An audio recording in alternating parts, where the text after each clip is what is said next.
$11,272. 1 rate table row, 4 locks, 1 extra test struck down in court. Professor Lindqvist is here to help us keep today's look-alike care rules in separate lanes. Watch 2 sets of hands sort a weekly pill organizer.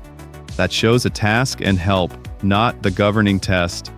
Stay with us, and Scene 4 will reveal the exact extra test a federal court said the VA could not add.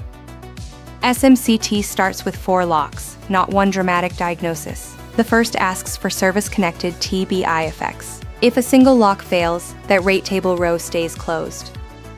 The amount tempts us to skip the cause. We're starting with what the proof must connect before any payment line can follow. First, service-connected TBI residuals. Second, regular aid caused by those residuals. Keep the causal words attached. The statute doesn't ask whether someone needs help in general. It asks whether the service-connected TBI effects create that need. Third lock, R.2 eligibility closes the T route. SMC-T reaches a different statutory situation. It isn't a duplicate label for the same entitlement. My read was that the money alone might tell us which route fits. It doesn't. Equal allowance levels can sit on top of different legal tests. A rate table is a price tag, not an eligibility decision. Refreshing the app won't supply reasons.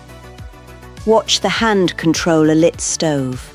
Now remove needed help and ask the 4th lock. Without aid and attendance, would the person require hospitalization, nursing home care, or another residential setting? A visible hazard can support the counterfactual, but it cannot prove that conclusion or the rate by itself. Separate is doing real work. Dressing examples may prove the aid and attendance requirement. They don't automatically establish what would happen if that help disappeared. Erica, then there are 2 routes hiding behind one check amount, the R.2 route and the T route. Same destination on the table, different road signs. I object to destination. It makes the routes sound interchangeable. The facts decide, even when payment matches. That objection lands. Think of the amount as the endpoint only. The findings beneath it must identify the correct authority and the correct unmet care consequence. The current VA table took effect December 1st, 2025. It lists the veteran alone SMC-T and R.2 rate at exactly $11,271.67. The rate table row is the receipt for the number. It isn't a promise that every claimant with severe TBI receives it. Severity matters. It still can't skip the route. A record can describe devastating memory loss and still leave the reader asking who assists with which function, how regularly, and what care becomes necessary if that help stops. Those aren't technicalities attached after the real story. For SMC-T, they're the story the statute asks the decision-maker to find. The better first question isn't how severe is the diagnosis, it's which statutory lock does each fact support. Before we move on, here's the hinge. Does a TBI diagnosis alone unlock SMC-T? No, the diagnosis names the injury. Coming up, the 4 independent findings must carry it all the way to the payment line. Before we keep going, one small favor that actually moves the needle. If this is landing for you, tap like, then subscribe and turn on the bell so you do not miss the rest. 2 taps, completely free, and it pushes this in front of more people who need it.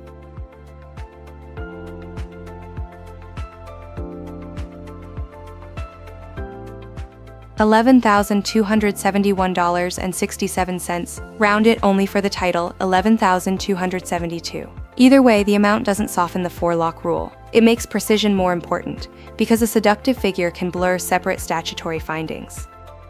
My read is severe TBI plus daily care. Wait, that still collapses the test. What are the 4 findings in statutory order? Start with the injury link, service-connected TBI residuals, not an unlabeled decline. Then prove aid and attendance is needed because of those residuals. The words "because of" are the hinge between useful evidence and a disconnected assertion. Third, the claimant isn't eligible for R.2. That sounds procedural, but it prevents the 2 high care routes from being treated as duplicates. Fourth, Remove the needed help in a careful thought experiment. Would the person then need hospitalization, nursing home care, or other residential institutional care? Call it the 4-lock door. A thick file can still arrive with 3 labeled keys. If the caregiver is present most of the day, does that automatically prove aid and attendance plus the no-care institutional result? My guess is yes. Watch 2 caregivers assist an older adult into a chair. That is an observable task. The real question isn't how many hours someone is nearby, it's what functions require help, why service-connected TBI effects cause that need, and what care becomes necessary if it stops. The premise is wrong. Nearby can mean companionship. Recurring aid means functional help or hazard protection. A form could say total dependence and still lose if it never names task, cause, or no care consequence. Liam, adjectives can't carry distinct findings. Each lock needs observable facts. The objection is right about adjectives, but too absolute about one form. A complete file can distribute proof across examinations and treatment notes. Caregiver logs and competent statements can carry other links. Yeah, okay. One page needn't carry every key. The full file does. That changes my model. We aren't hunting for a magic sentence. We're checking whether the whole file supports 4 separate propositions so the reviewer needn't guess. One concrete distinction matters here. Aid and attendance is a functional standard. Higher level care is a different standard used in the R.2 framework. Pause right here and open your denial letter. I'll wait while you watch an older adult sign a generic form as another person follows the page. This isn't a VA decision. Ask whether an analysis that jumps from no licensed daily care to no SMC-T applied the separate R.2 standard. Then keep reading because a wrong extra standard can be challenged, but the remaining 4 findings still need affirmative support. Correcting the legal lens and completing the factual file are 2 different jobs. Don't import the harder phrase because the allowances match. That dispute goes to court. Tomorrow morning is where the abstract locks become observable: clothes, meals, hygiene, toileting, prosthetic care, and protection from ordinary hazards.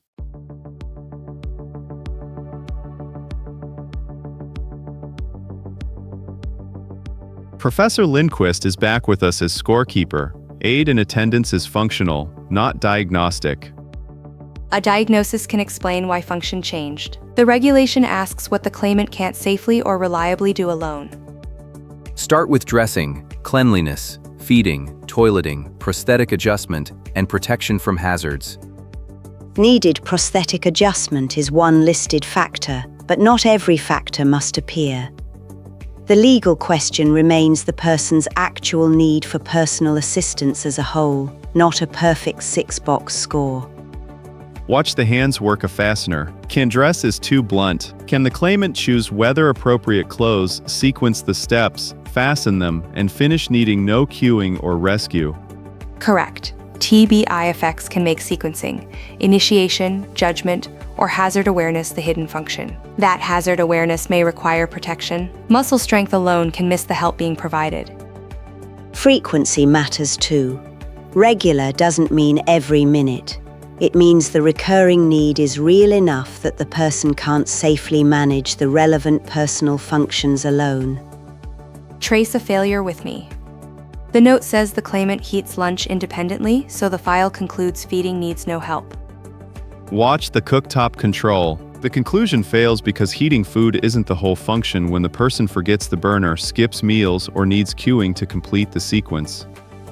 Different case, she eats after setup but can't initiate and leaves the stove on. My prediction: feeding help and hazard protection both apply. Yes, the boundary is evidence.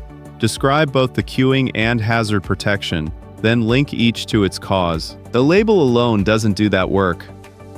Fenrir, that's why a checklist lacking examples can become a grocery list for a kitchen nobody entered.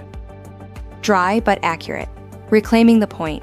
Each factor needs an observable example, the help provided, and the consequence when help is missed. Hazard protection deserves special care.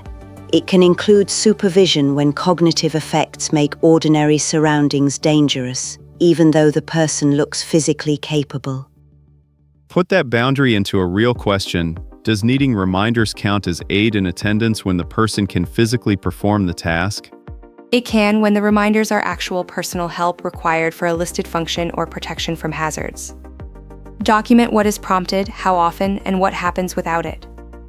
Watch a plate be carried and served. That footage makes one meal step visible. It does not identify a caregiver or prove entitlement. The, actual requirement of personal assistance. That is the verified phrase, not a theoretical need and not a flattering summary. The foot hygiene demonstration is one cleanliness task, not a TBI assessment or entitlement decision.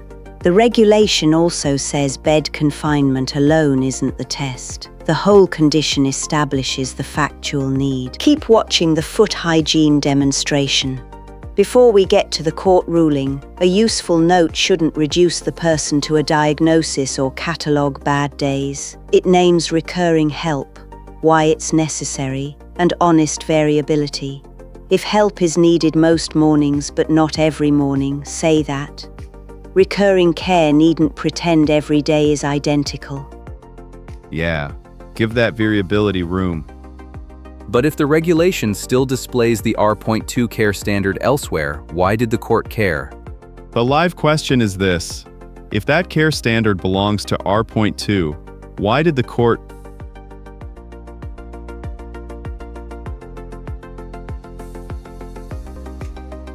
say the VA could not add R.2's care standard to SMC-T? Because Congress wrote regular aid and attendance. Start with the statute. Section 1114, subsection T, names regular aid and attendance for TBI residuals. But the regulation imported an R.2 care condition into the T framework. My first instinct was deference. Wait, no, deference can't rewrite the statutory threshold. Watch a legal reader compare separate pages. That was the dispute in Laska against McDonough, decided September 6, 2024. These generic pages are connective footage, not the court opinion. The veteran challenged that extra R.2 style requirement imposed on the T route. The court read the words Congress actually chose. Congress chose regular aid and attendance, the ordinary standard in subsection A of section 3.352. So it didn't choose the separate daily higher-level care standard in subsection B. The actual amount borrowed from R.2 did not silently borrow every R.2 eligibility rule. Equal allowance, different elements. One payment level doesn't create one eligibility test. The regulation tried to make regular care where the R.2 uniform. The court rejected that extra condition. Put the real statute in view. Subsection T says residuals of traumatic brain injury and regular aid and attendance. The text is better than my costume metaphor. My balcony is a succulent hospice. Bad care guides cost plants. Here, bad legal layering cost benefits. Unlike your 11th succulent, this distinction belongs in the record with a primary source. That was deserved. Which proposition should a claimant actually make? Don't argue that Laska erased every SMC-T requirement. Argue the narrower, accurate point. Higher level care isn't an additional T requirement. The service-connected TBI link remains? Regular aid and attendance remains. Ineligibility for R.2 remains. The no-care institutional counterfactual remains. That boundary leaves one precise question. What exactly did Laska change? Here's the ruling. More precisely, the narrow ruling. It removed the unlawful extra demand for R.2 style higher level care from the SMC-T test. Not the 4 locks, just the unauthorized 5th lock. That's cleaner and annoyingly precise. I concede it fully. Precision also protects against overclaiming. A court victory on one element doesn't supply missing facts on another. A veteran still needs proof of personal help tied to TBI effects. And support for the institutional result if needed help vanished. Use the statute for the elements, the regulation for aid factors, and Laska for the rejected extra test. 3 documents, 3 jobs, with the real governing text as the anchor. 3 documents, 3 jobs. That's much safer than quoting one sentence as a universal answer. Legal win settled. Evidence problems still live. Sequence matters. Lead with the governing text, not a slogan about fairness. Then identify the exact extra condition and the court's narrow rejection. Finally, return to the factual locks the court left untouched. That keeps a strong argument from outrunning its evidence. One question remains: can another person follow the file from daily task to statutory finding without guessing?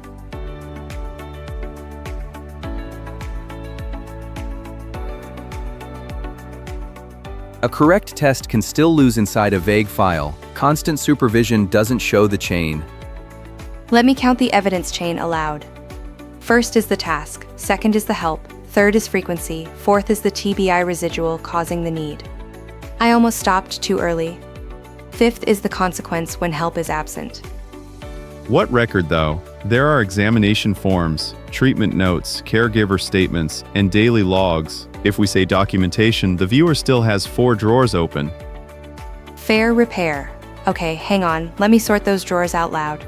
My card catalog cabinet would reject this filing system. Each source has a different job. Watch a clinician write while speaking with an adult. Diagnosis and TBI effects stay in that lane. Functional limits and the cause of the need do too. The daily log gives time-shaped detail: date, trigger, task, cue, or hands-on help, and result. The 4-lock door from scene 2 returns with labeled keys.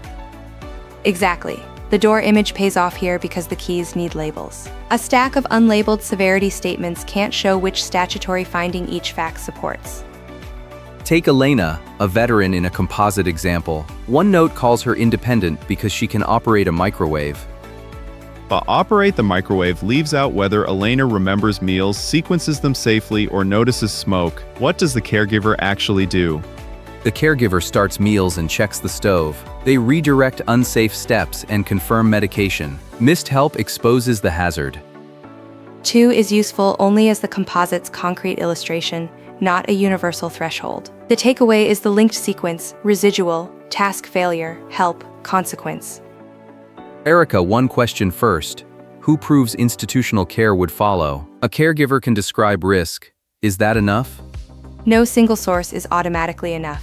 The record is stronger when medical support addresses the expected level of care and lay observations supply the daily pattern behind that conclusion.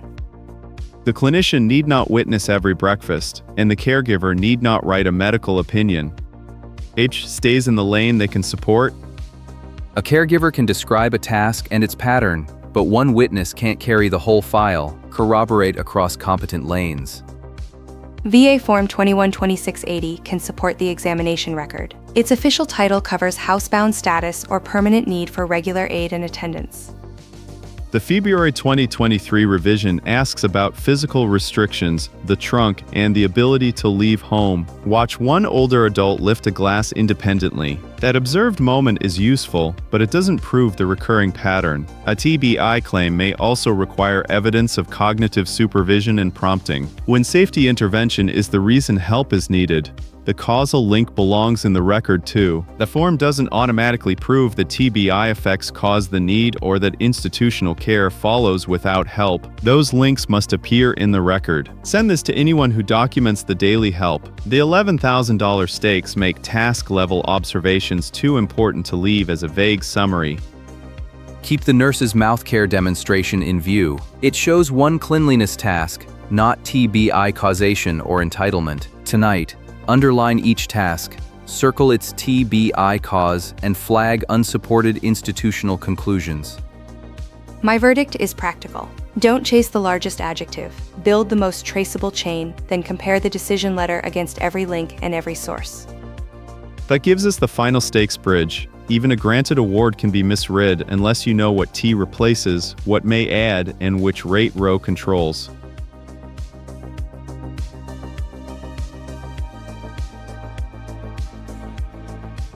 Professor Lindqvist is still with us for the award letter pass because the final risk is confusing an equal allowance with an added duplicate benefit. But read the award in 3 layers: the T allowance level, any other compensation authorized under Section 1114, and the R.1 replacement rule. 2 payment findings, T equals R.2, and other Section 1114 compensation may add. The third layer prevents a false stack. The statute pays the T allowance in lieu of R.1. In lieu of means instead of, not stacked on top of R.1. Then T gets added on top of R.1, so the letter should show both. No, T replaces R.1. Watch the labeled records get separated. Oh, that's so much cleaner. I managed to invent the one stack the statute expressly blocks. The correction matters because additional to other compensation and in lieu of R.1 operate together. Neither phrase cancels the other. Here's where I disagree. Start with law, not the garage. Otherwise, the analogy becomes the lesson. Fair. One pass through the garage. Liam, use an oil change record as the evidence model. The service schedule is the recurring help log. It shows maintenance, not merely engine trouble. The warning light is the hazard episode. What fails when help is missed? The mechanic's inspection becomes the clinician's explanation. It links the observed failure to the underlying system. Am I mapping that fairly?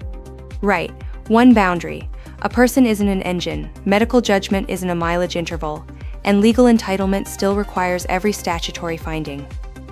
Change one variable, routine help, no warning light episodes. Aid evidence may survive. The institutional counterfactual may not. That transfer is sound. The same facts don't necessarily prove both regular aid and the no aid level of care. Yeah, literal version now.